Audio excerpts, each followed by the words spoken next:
I do think there's a lot of benefits in the new standard on hedging, and particularly it's making it easier for companies to actually get rid of that profit and loss volatility. And that's what people want, a bit more certainty about the future, be that around interest rates or foreign currency rates or commodity prices, and get that noise out of the profit and loss standard. And that's actually what the changes allow.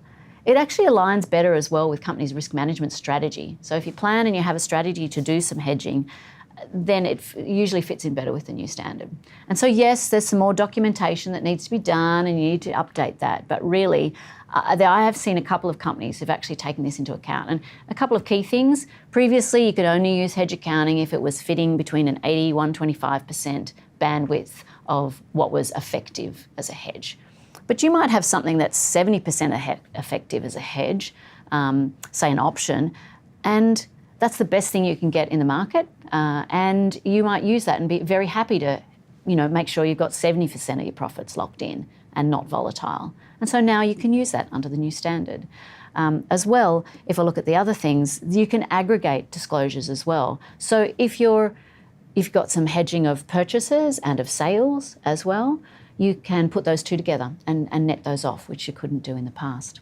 And if I go back to your example, Erin, you talked about cross-currency and interest rate swaps. You can actually say, I've gone out and got some funding, which companies do. US rates are better, cheaper at the moment, but I actually want to bring that back to Aussie dollars because I don't want that currency risk, and I might put some interest rate swaps in over the top. You can actually bundle that up all together now under the new standard and turn on and off the interest rate, fixed versus floating, that type of thing, which you couldn't do in the past. It was quite clunky. And you get better hedge accounting outcomes. So cheaper debt, easier to recognise, less volatility. What's not to love about that? And one of the big things that I've seen actually, Sean, we talked a little bit about commodities, is the option area.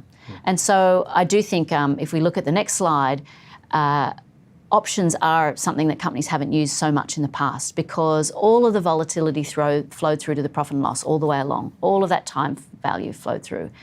Under the new rules, all the time value stays outside of P&L and is in reserve. And the only thing that actually goes through your P&L is that difference between the market price and the strike price, the price you pay. And in an option scenario, you actually get to keep all the upside.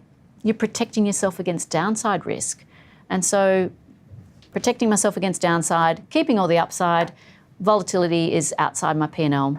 Again, what's not to love there? So I think companies should look more at hedging.